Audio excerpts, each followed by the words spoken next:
Emergency descent. The warning alarm screamed through the cockpit of the cargo vessel Stellar Drift as Jake Morrison fought to keep his ship from becoming a fireball across the barren landscape of Cat 7. Sparks flew from the control panel while the smell of burning circuits filled his nostrils. His knuckles were white against the steering controls as he wrestled with the dying ship. "Come on, baby, stay with me," Jake muttered through gritted teeth, sweat dripping down his forehead despite the cold air rushing through a crack in the air. Hull. The twin engines had failed 30 minutes ago, and now he was riding on emergency thrusters and pure, stubborn will. The moon's surface rushed up to meet him with alarming speed. Rocky outcroppings and deep crevasses dotted the gray landscape, like scars on ancient skin. Jake had been flying cargo routes for 8 years, but nothing had prepared him for an emergency, landing on an uncharted moon in the outer rim. His last transmission to the Transport Guild had been cut short when the communication array exploded in a shower of blue sparks. Now he was truly alone, hurtling toward an unknown world with no backup plan and dwindling hope. The impact. The ship hit the ground with a bone-jarring crash that threw Jake forward against his safety harness. Metal groaned and twisted as the vessel skidded across loose rock and sand, carving a deep furrow in the moon's surface. Emergency foam sprayed from damaged containers in the cargo hold, and the acrid smell of chemical fire suppressant filled the air.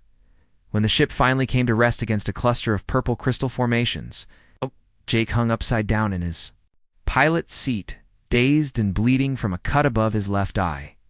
His ears rang from the impact, and every muscle in his body ached from the violent deceleration. Slowly, he unbuckled his harness and dropped to what was now the ceiling of his inverted cockpit. The emergency lights cast eerie red shadows across the twisted metal around him. Jake checked himself for serious injuries and found nothing worse than bruises and minor cuts. "Lucky to be alive," he whispered to himself, then immediately regretted speaking aloud. He had no idea what kind of atmosphere existed outside his damaged ship, or what kind of creatures might call this moon home. First Contact Jake spent the next hour sealing the worst hull breaches with emergency patches and checking his life support systems. The atmospheric readings showed the air outside was breathable, though thin. The temperature was cold, but survivable with his thermal suit as he worked to restore power to the communication array. A shadow passed by one of the small porthole windows. Jake froze, tool in hand, and slowly turned toward the window. Nothing moved outside except wisps of gray dust carried by the thin wind. Minutes later, another shadow flickered past, this time on the opposite side of the ship. Jake's heart rate increased as he realized something was circling his crashed vessel. He reached for his emergency sidearm, checking that it was loaded and functional. A soft tapping sound echoed through the hull. 3 deliberate knocks followed. By silence, then 3 more knocks. Whatever was outside possessed intelligence and was trying to communicate. Jake made his way to the main airlock, weapon drawn but not aimed aggressively. Through the small viewing port, he saw her for the first time. The first sister she stood about 6 feet tall with an athletic build that spoke of strength and grace. Her skin had a subtle blue-gray tint that seemed to shift in the light, and her hair was silver-white, flowing past her shoulders like liquid mercury. But it was her eyes that captured Jake's attention, glowing amber with an otherworldly intelligence. Most striking were the wolf-like features that marked her as clearly non-human. Pointed ears twitched atop her head, and when she smiled, Jake could see elongated canine teeth. Her hands ended in sharp but retractable claws. A thick tail swished behind her. Covered in the same silver fur that grew in patches along her arms and legs, she wore form-fitting armor that looked both primitive and advanced, with glowing symbols etched into the metal plates. A curved blade hung at her hip, and various pouches and tools were strapped to her belt. When she saw Jake through the viewing port, she placed one clawed hand against the glass and spoke in a voice that was melodic despite its alien quality. "Human male, you are injured. I am Zara of the Zarian Pack. Allow me to assist you." Jake hesitated. Every regulation and safety protocol told him not to trust an unknown alien species. But his ship was dead, his communication equipment was fried, and he was stranded on a hostile moon with no hope of rescue. Besides, if she wanted to harm him, she could have easily breached his damaged hull. "How do I know you won't hurt me?" Jake called through the airlock door. Zara tilted her head, considering his question. "Among my people, to rescue the helpless, is sacred duty. You crashed, you bleed, you need aid. This makes you my responsibility." Something in her tone convinced Jake she was telling the truth. He slowly opened the airlock, keeping his weapon ready but lowered. The thin air of Keth 7 rushed into the ship, carrying scents of ozone and something wild that reminded him of deep forests. Zara stepped into the airlock with fluid grace, her amber eyes never leaving Jake's face. Up close, he could see intricate tattoos spiraling along her neck and arms, and the way her nostrils flared slightly as she took in his scent. "You were hurt worse than you know," she said, reaching toward the cut on his forehead. Jake instinctively pulled back, and Zara's ears flattened slightly. "I will not harm you, human. My name is Jake." "Jake," she repeated, testing the sound. "I am trained in healing arts. You have internal damage from your crash. Without treatment, you will weaken and die." Unexpected complications. Before Jake could respond, a new voice cut through the air like a blade. "Sister, step away from the human. He is mine by right of discovery." Another figure appeared in the airlock doorway, and Jake's breath caught. This newcomer was clearly related to Zara, sharing the same basic features and wolf-like characteristics. But where Zara's coloring was silver and blue, this woman's hair was deep black with streaks of crimson, and her skin had a warmer bronze tone. Her amber eyes held the same intelligence as Zara's, but with an intensity that made Jake's skin prickle. She was slightly taller than her sister, with broader shoulders and more pronounced muscle definition. Her armor was darker, with red symbols that seemed to pulse with inner fire. Zara growled, and Jake could hear the warning in her voice. "I found him first. The laws of salvage apply." "Laws of salvage?" Nix laughed, a sound like distant thunder. "This is no mere object, sister. This is a potential mate. And I tracked his ship's descent path for 3 cycles before you arrived." Jake blinked in confusion. "Wait, what do you mean by mate?" "Both." Sisters turned to look at him with expressions that made him suddenly aware of how small and vulnerable he was compared to these alien predators. Their ears were both pointed forward, focused entirely on him, and he could see their pupils dilate as they studied him. "Among our people," Zara explained, her voice taking on a formal tone. "When an unmated female rescues a compatible male from mortal danger, she gains the right to claim him as her bonded partner. It is ancient law." "But I saw his ship first," Nix interjected, stepping closer. "I could have intercepted his crash, could have reached him before you. That I chose to observe makes no difference. First sight grants first claim." Jake held up his hands, still holding his weapon but making no threatening moves. "Hold on, both. Of you, I appreciate the rescue, but nobody is claiming anybody. I'm a free citizen of the Terran Federation, and I don't belong to anyone." The sisters exchanged a look that was part amusement and part predatory hunger. Zara spoke first, her voice gentler but no less determined. "Human Jake, you misunderstand. This is not about ownership. Among the Zarian, bonding is a sacred union. The female who claims you becomes your protector, your guide, your partner in all things.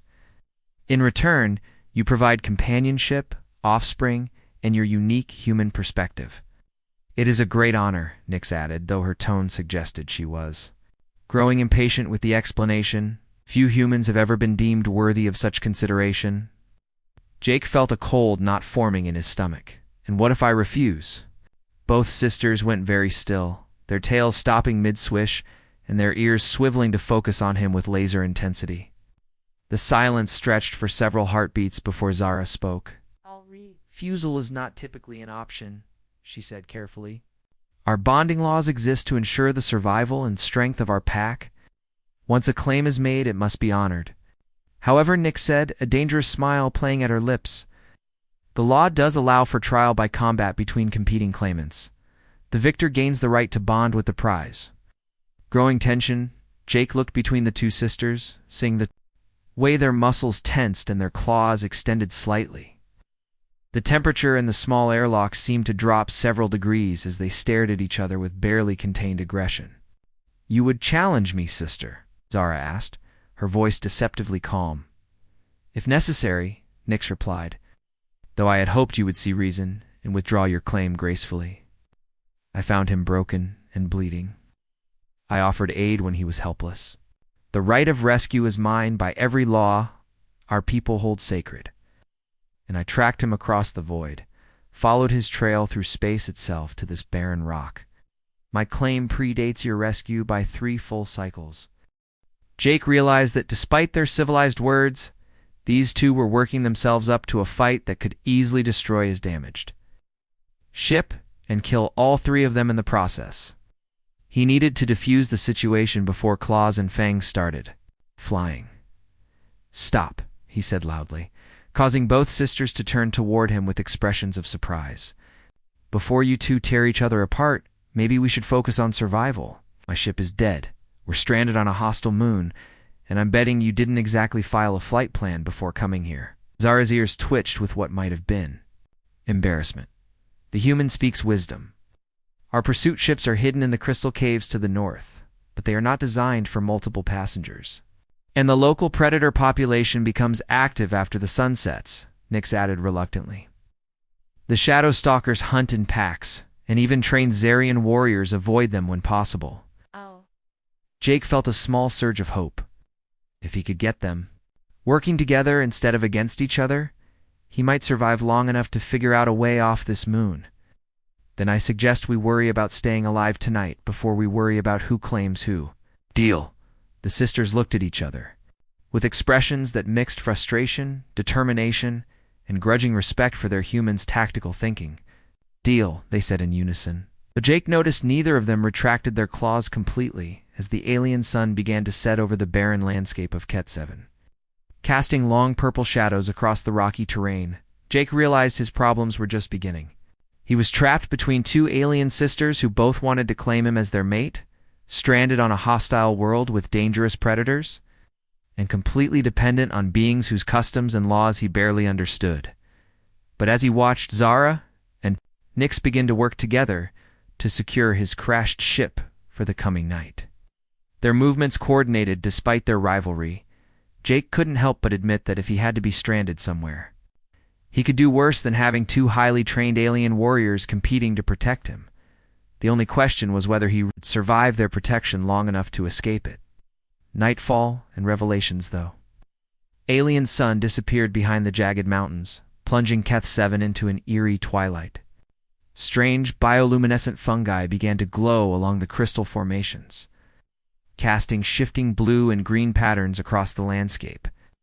Jake worked alongside Zara and Nyx to seal the remaining hull breaches, though the sisters maintained a careful distance from each other. "The shadow stalkers will emerge soon," Nyx said, securing a metal panel over a damaged window.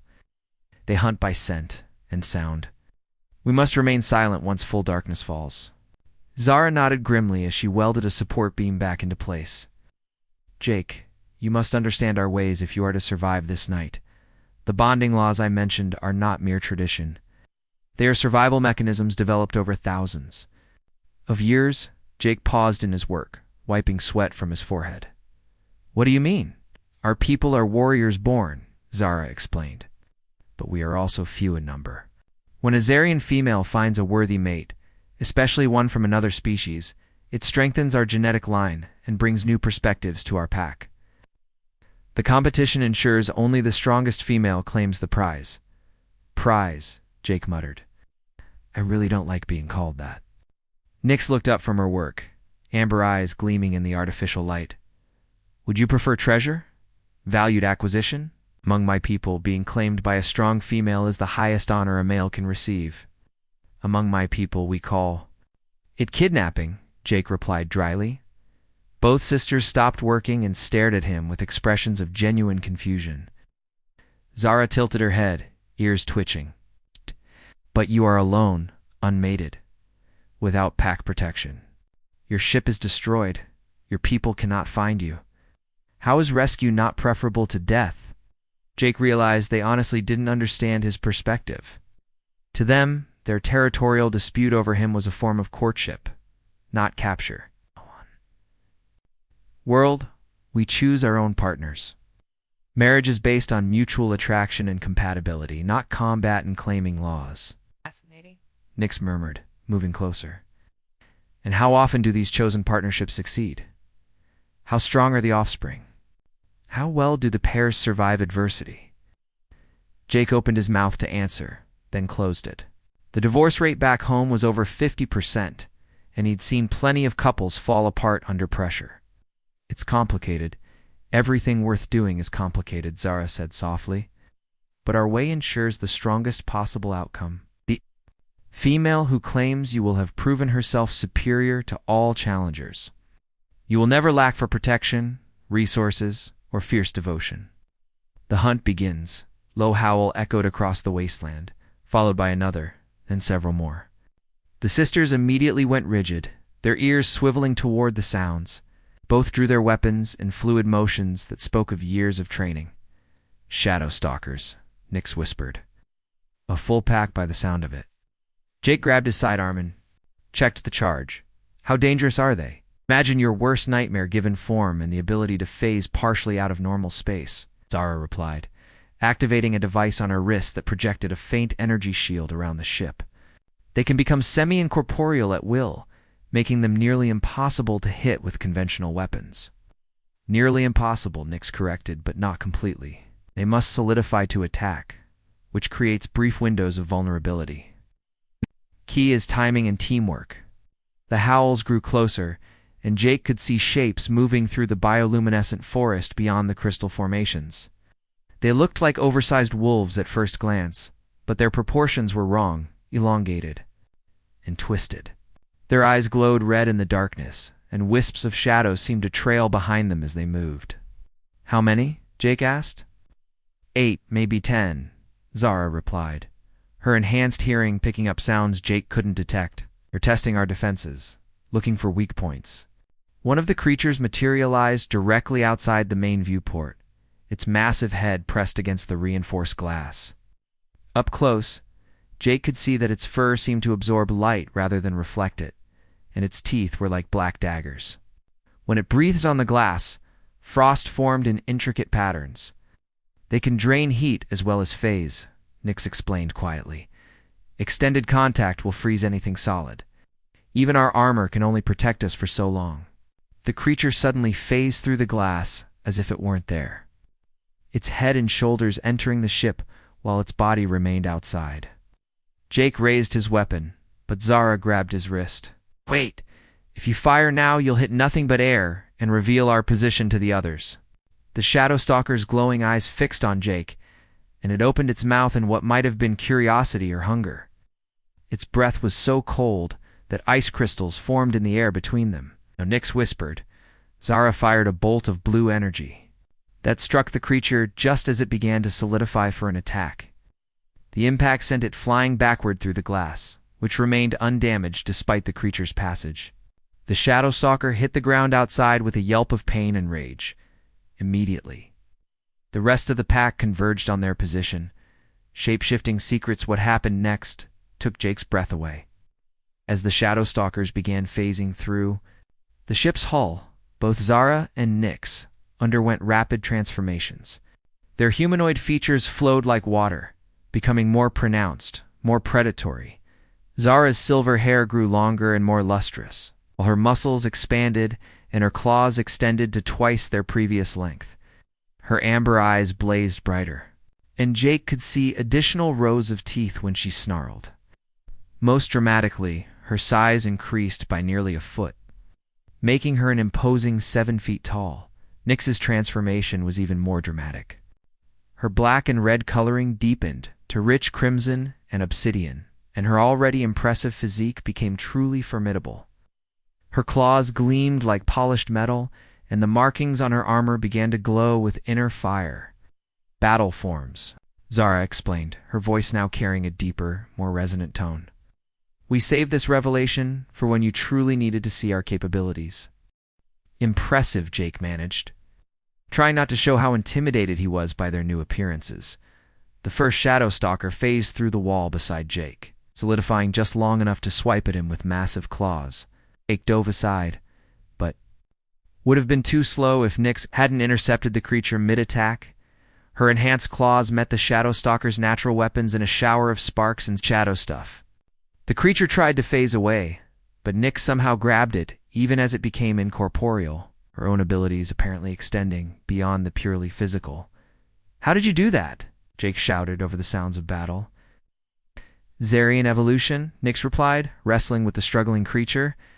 "We develop partial phase abilities to hunt these very predators. We can touch them in any state." Zara engaged 2 more shadow stalkers simultaneously, her enlarged form allowing her to match their supernatural speed and strength. She moved like a force of nature, all fluid grace and deadly precision. When one creature tried to drain her heat, she somehow reversed the process, causing frost to form on its fur instead of hers. "Environmental adaptation," she called to Jake. "We can regulate our body temperature to extreme degrees." Jake found himself relegated to the role of spotter, calling out threats the sisters might not see while they fought creatures that could appear and disappear at will. It was humbling to realize how outclassed he was, but also oddly reassuring to see the extent of their capabilities. Ancient rivalry revealed as the battle raged. Jake began to notice something troubling. While both sisters fought the shadow stalkers with deadly efficiency, they were also subtly competing with each other. Zara would intercept a creature heading for Nyx, not to protect her sister, but to claim the kill for herself. Nyx would position herself between Zara and particularly dangerous threats, again not from concern, but from a desire to prove her superiority. "Focus on the enemy, not each other," Jake called out when he saw Nyx deliberately trip Zara during a complex maneuver. She started it, Nyx snarled, dispatching a shadow stalker with brutal efficiency, always trying to prove she's the better protector. "I don't try," Zara replied, spinning to slice through 2 creatures at once. "I simply am." Even in their transformed states, their sibling rivalry was putting all 3 of them at risk. The shadow stalkers began to exploit the gaps in their coordination, attacking from angles the sisters left open, while competing with each other. "Stop fighting each other and start fighting together," Jake shouted, firing his weapon at a creature that was trying to flank them. "Or we're all going to die." His words seemed to penetrate their competitive haze. Zara and Nyx exchanged a look, and for a moment, their rivalry gave way to shared purpose. They began moving in perfect synchronization, Zara's flowing grace complementing Nyx's raw power. When one engaged a target, the other provided covering fire or eliminated threats from the blind spots. Their combined assault was devastating, and the remaining shadow stalkers began to retreat. "Now I see why you're sisters," Jake said as the last creature phased away into the night. "We are twins," Nyx corrected, her battle form gradually shrinking back to normal proportions. "Born moments apart, raised as rivals, trained to compete for everything. Our parents believed competition would make us stronger," Zara added, also returning to her humanoid appearance. "Perhaps they were right, but it has made cooperation difficult." Jake looked between them, seeing new depths to their relationship. "How long have you been competing over potential mates?" Both sisters looked uncomfortable. Nyx spoke first. "We have never both been interested in the same male before. Usually, our preferences differ significantly." "But you are different," Zara said, studying Jake with those penetrating amber eyes. "You showed courage in the face of the unknown, tactical thinking under pressure, and concern for others even when your own life was at risk. These are rare qualities." Plus, Nyx added with a slight grin, "You smell interesting. Like metal and determination and something indefinably attractive." Jake felt heat rise in his cheeks. "Great, I'm being fought over because I smell good," among other things both sisters said simultaneously, then glared at each other for the synchronization. Uncomfortable truths as they secured the ship for the remainder of the night. Jake found himself in the awkward position of being protected by 2 individuals who were barely restraining themselves from attacking each other. The sexual tension was thick enough to cut with a knife, not just between the sisters. Jake had to admit, if only to himself, that both Zara and Nyx were incredibly attractive. Their alien features only enhanced their appeal, and seeing them in action had been both terrifying and oddly arousing. They moved with a predatory grace that spoke to something primal in his human brain. But he was also deeply uncomfortable with their assumptions about his future. They spoke of bonding and claiming as if his consent was merely a formality, something to be overcome rather than respected. "I need to ask you both something," Jake said, as they settled in for the night. "What happens if I genuinely don't want to be bonded to either of you?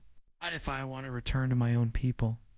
The sisters exchanged a look that was part surprise and part something darker. "That would be unfortunate," Zara said carefully. "Our laws exist for protection as much as tradition. An unbonded male in Zarian space is vulnerable to capture by less honorable packs.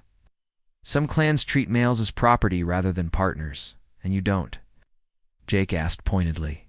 "We treat males as treasures to be protected and cherished," Nyx replied, "but treasures nonetheless. The alternative is chaos, males wandering without guidance, packs fighting wars over breeding rights." Jake realized he was getting a glimpse into a society built around entirely different principles than his own. To the Zarian, individual choice was less important than pack stability and genetic survival. Their system might seem oppressive to him, but it had clearly worked for their species. "What if there was a third option?" he asked slowly. "What if both of you could claim me?" The silence that followed was deafening. Both sisters stared at him with expressions of shock that gradually shifted to something more complex. "That is not our way," Zara said finally. At "It has never been done," Nyx added. "But is it possible?" Jake pressed. "Do your laws actually forbid it, or do they just not account for it?" The sisters looked at each other with a mixture of confusion and intrigue. For the first time since he'd met them, Jake saw uncertainty in their confident facades. Outside, the shadow stalkers continued to prowl the perimeter, but inside the ship, a different kind of tension was building. Jake had just proposed something that could either solve their territorial dispute or make it infinitely more complicated.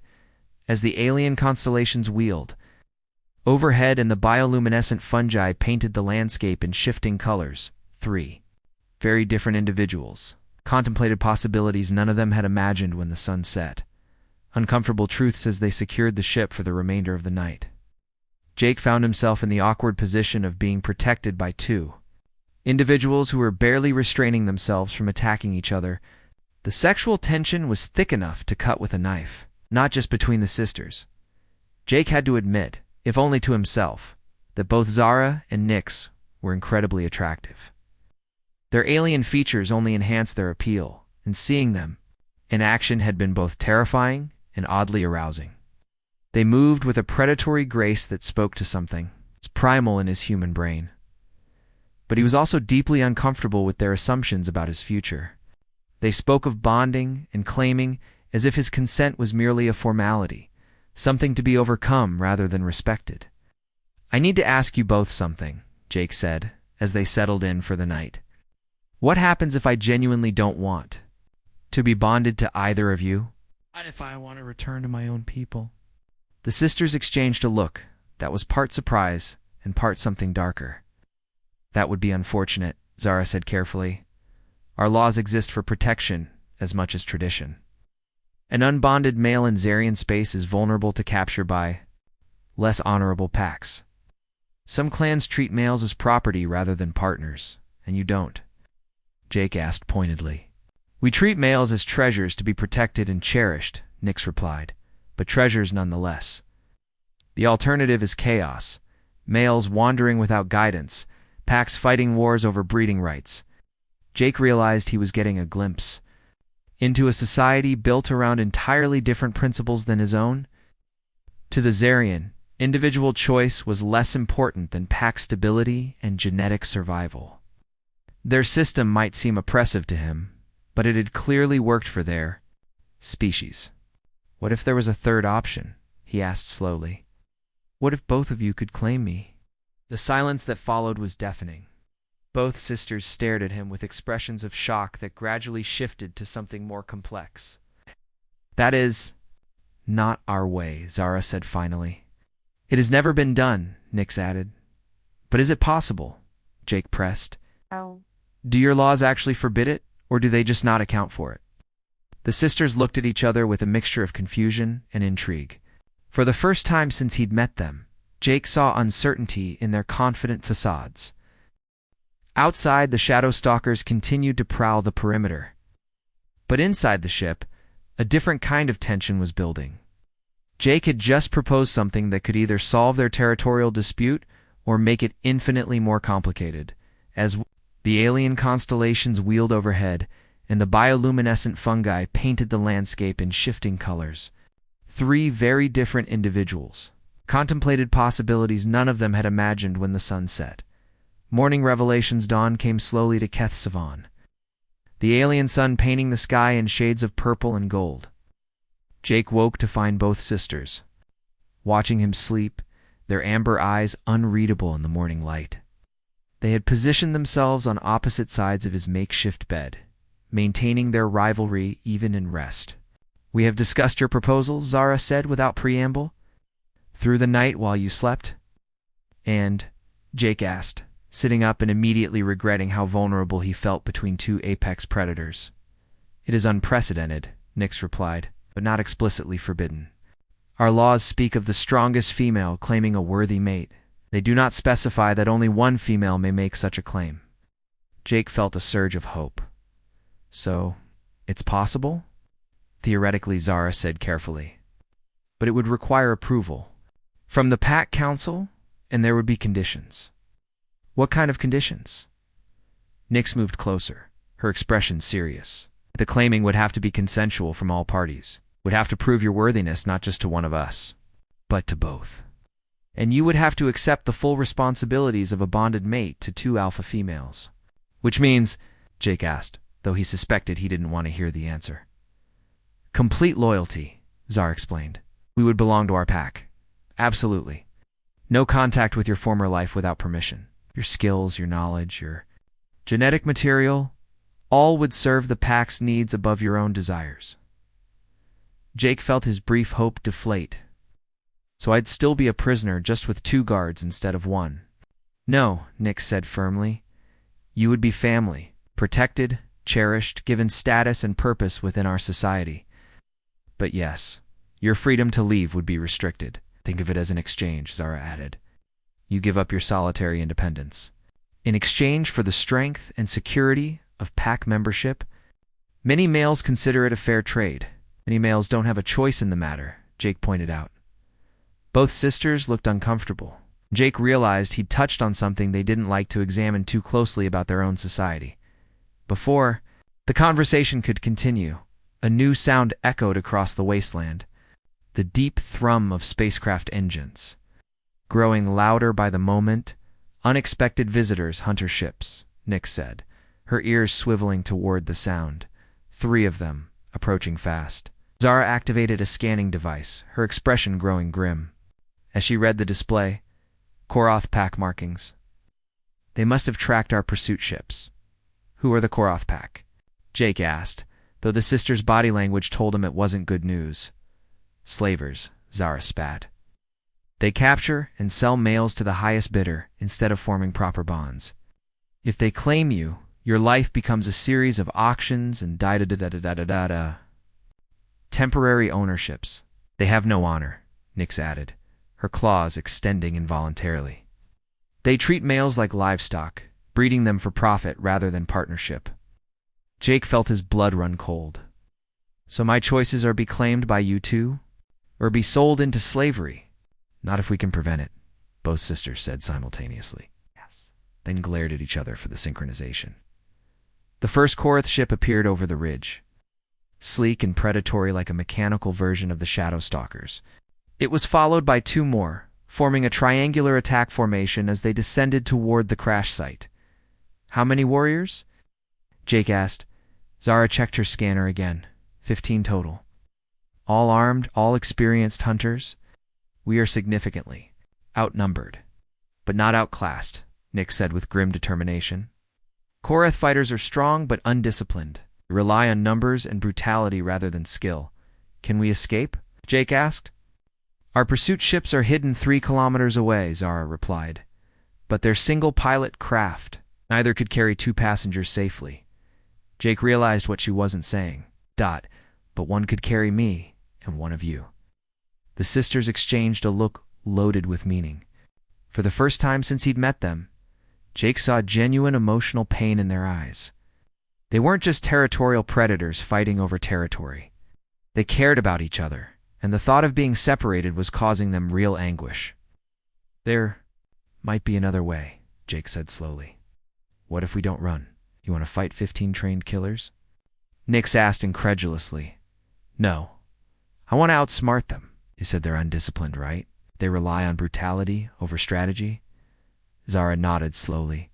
They expect their targets to flee or cower. They are not prepared for coordinated resistance. Jake felt a plan forming. It was dangerous, probably suicidal, but it was better than running or surrendering. Tell me everything you know about Korath tactics. The trap an hour later. Jake stood alone outside his crashed ship, hands raised in apparent surrender as the Korath warriors approached. They were larger than Zara and Nix, with coarser features and armor that emphasized intimidation over functionality. Their pack leader was a massive female, with scars covering half her face and weapons hanging from every available surface. Human male, the leader called out in accented trade standard.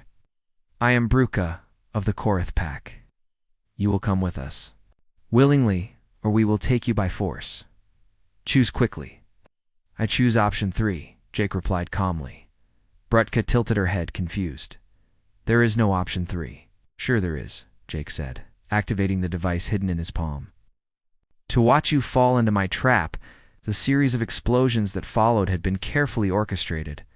Jake had used his remaining ship's fuel cells to create a network of charges around the landing site, each one designed to trigger rock slides from the unstable crystal formations overhead.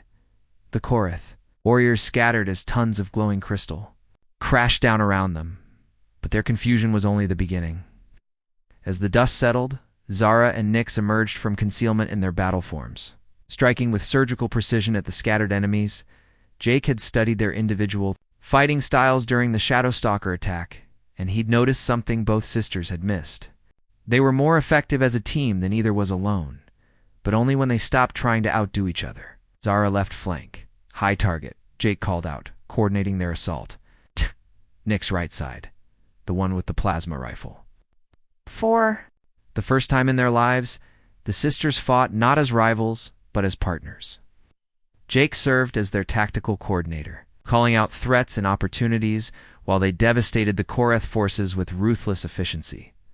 The battle was over in minutes. Bruka and her surviving warriors retreated to their ships, apparently deciding that one human male wasn't worth facing 2 alpha females working in perfect coordination. The new arrangement as the Korath ships disappeared over the horizon.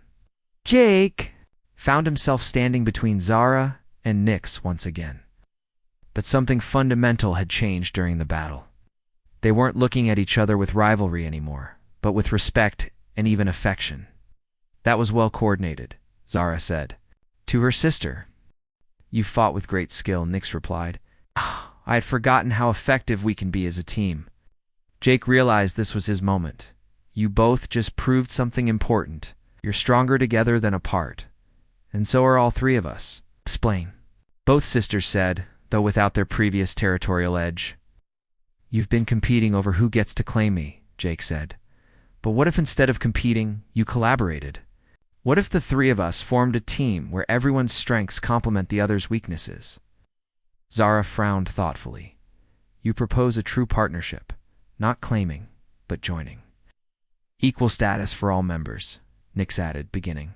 To understand, mutual protection, shared decisions, combined resources. Exactly, Jake said. I'll never be as strong or fast as either of you, but I can think tactically and adapt quickly to new situations. You 2 together are nearly unstoppable. In combat, but you could use someone to coordinate your efforts and watch for opportunities you might miss. The sisters looked at each other, and Jake could see them communicating in ways that went beyond words. Finally, they turned back to him with expressions of cautious hope. This would still require Pack Council approval, Zara warned. One of you would still need to return to Zarian space, Nix added. But it would be as partners, not as captor and captive, Jake said. I'd come willingly as a member of your pack rather than your possession. Zara stepped closer, her amber eyes searching his face. You would truly choose this? Choose us? Give up your solitary life for the complications of pack membership? Jake looked between them, seeing not the dangerous predators who had first cornered him, but two individuals who had shown courage, loyalty, and the capacity for growth. I've been alone most of my adult life, he said. Maybe it's time I tried belonging somewhere. Nix moved to his other side, her own expression softer than he'd ever seen it. And you would accept both of us? Our rivalry, our differences, our complicated history? I've seen you work together, Jake replied. I've seen how much stronger you are when you stop competing and start cooperating. Yes, I'd accept both of you. New beginnings 3 weeks later, the ship Unity broke free of Keth 7's gravitational pull and set course for Zarian space. Jake had insisted on the name, and after some discussion, both sisters had agreed it was appropriate. The vessel was a hybrid of Zarian engineering and human ingenuity, built from the salvaged remains of Jake's cargo hauler and parts from the sisters' pursuit ships. It was faster than any human ship Jake had ever piloted, but with safety systems and redundancies that reflected his more cautious approach to space travel. Jake found himself adapting to life with his new partners more easily than he'd expected. Zara's methodical nature balanced Nix's impulsiveness, while his own tactical thinking helped them plan for contingencies they might have overlooked. They had developed a daily routine that accommodated all three of their needs. Combat training. In the morning, with Jake learning Zarian fighting techniques while teaching them human tactics. Technical work in the afternoon, upgrading and maintaining their ship's systems. Evenings were spent in planning sessions, and increasingly in simply enjoying each other's company. The Pack Council will want to test our arrangement, Zara mentioned. As they approach the edge of Zarian space, they will not be icily convinced that such an unusual partnership can work. Let them test us, Jake replied confidently. We've already proven we work better together than any of us do alone. Nix activated the communication array, preparing to announce their arrival to Zarian traffic control. Whatever challenges await us, we face them as one pack, with equal voice and shared purpose. Jake looked around the bridge of their ship, seeing the fusion of 3 different perspectives in every detail.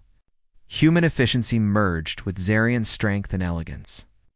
It wasn't the life he'd planned, but it was the life he'd chosen. Together, he agreed, and felt the rightness of that word resonate through his bones.